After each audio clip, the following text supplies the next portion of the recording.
پوچھ رہا ہے کہ جس بستی میں جلسہ ہو رہا ہے یہ کون سی بستی ہے؟ لکھی پور ہم کو جانا ہے، جلسہ کدھر ہے؟ تو اور مالدہ ریلوے اسٹیشن میں کسی نے بتایا کہ دایاں بایاں مت لینا، سیدھے چلے جاؤ، بستی جس جلسے میں ہو رہی ہے، جس بستی میں جلسہ ہو رہا اسی بستی میں پہنچ جاؤ۔ اس نے دایاں بایاں چھوڑ کر کے جو سیدھا لیا تو سیدھا قبرستان پہنچا، سر پکڑ کر کے بیٹھ گیا کہ مالدہ کے لوگ کیسا مذاق کرتے ہیں، زندہ آدمی کو قبرستان بھیج دیں۔ اس نے پوچھا کہ اللہ کا بندہ، لکھی پور میں پوچھ رہا تھا جس میں جلسہ ہو رہا، بستی پوچھ رہا تھا، تم نے ہم کو قبرستان بھیج دیا۔ تو اس نے کہا کہ تم عقل کا ناخن لو، تم جس کو بستی سمجھتے ہو وہ بستی نہیں ہے جہاں جلسہ ہو رہا، بستی تو اصل میں قبرستان ہے۔ ہم نے ہر بستی کے آدمی کو قبرستان میں آتے ہوئے دیکھا ہے، لیکن قبرستان کے آدمی کو یہاں سے کہیں جاتے ہوئے نہیں دیکھا۔ اصل بستی تو اس کا نام ہے، اصل آبادی تو اس کا نام ہے۔ ہاتھ اٹھائیے، وعدہ کیجئے موت سے پہلے انشاءاللہ موت کی تیاری کریں گے۔ ہاتھ اٹھائیے انشاءاللہ۔ جو خدا سے نہیں ملا سسر سے لیں گے، ہاتھ اٹھائیے انشاءاللہ۔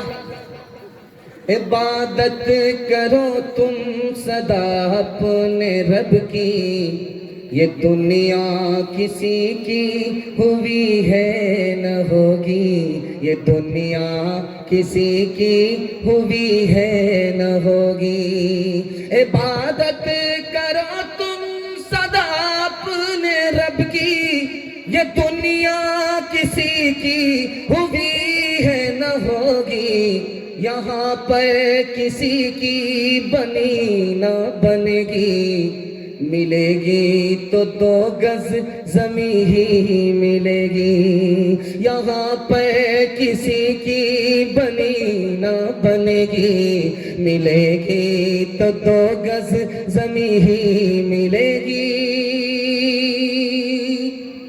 اس دور میں شادی سب سے زیادہ مہنگی ہے، اس دور میں نکاح سب سے زیادہ آسان تھا۔ اس دور میں نکاح سنت تھا اس لیے آسان، اس دور میں نکاح تجارت اس لیے سب سے زیادہ مشکل۔ نکاح اتنا آسان آپ کو سن کر کے حیرت ہوگی، جمعہ کا دن ہو یا نہ ہو نکاح ہو جاتا، خطبہ ہو یا نہ ہو نکاح ہو جاتا، قاضی ہو یا نہ ہو نکاح ہو جاتا۔ 2 آدمی کی موجودگی میں اگر لڑکا لڑکی کو قبول کرے، لڑکی لڑکا کو قبول کرے، میاں بیوی راضی تو کیا کرے گا قاضی، نکاح ہوتا۔ لیکن نکاح مشکل کیسے ہوا یہ آپ کو راز بتا رہا ہے۔ لڑکے کی ماں ادھر بیٹھی ہے، لڑکی کی ماں ادھر بیٹھی ہے۔ جس لڑکے کا نکاح ہونے والا ہے اس کی ماں کہتی ہے اس لڑکی سے جس کی ماں بیٹھی ہے سامنے، اس سے کہہ رہی ہے کہ میرے بیٹے کو فلاں جگہ گاڑی مل رہی ہے، فلاں جگہ پیسہ مل رہا ہے، فلاں جگہ سامان مل رہا ہے، تمہارے ہاں سب کچھ اگر برابر ملے گا تو رشتہ ہوگا، ورنہ رشتہ نہیں ہوگا۔ میرے بیٹے کے لیے لڑکیوں کی کمی نہیں ہے۔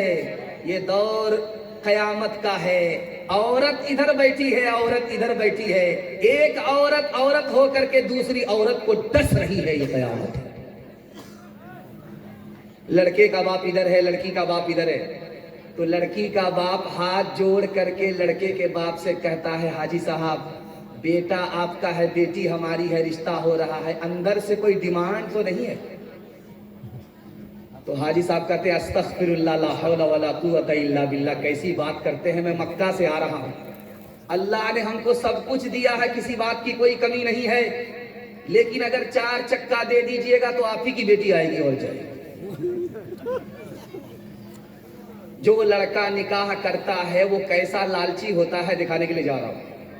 کل بارات لے کر کے جائے گا، رات میں فون کرتا ہے لڑکی کو کہ تمہارے باپ نے وعدہ کیا تھا 4 چکا دینے کا، انتظام ہو گیا کہ نہیں، خرید لیا کہ نہیں؟ تو لڑکی تسلی دیتی ہے، جب لڑکی نقد دے ہی رہا ہے تو 4 چکا ادھار دے دے گا۔ ادھار کا نام سن کر کے غصہ آیا، لڑکی سے کہتا ہے کہ تمہارے باپ کی اوقات نہیں ہے 4 چکا دینے کی،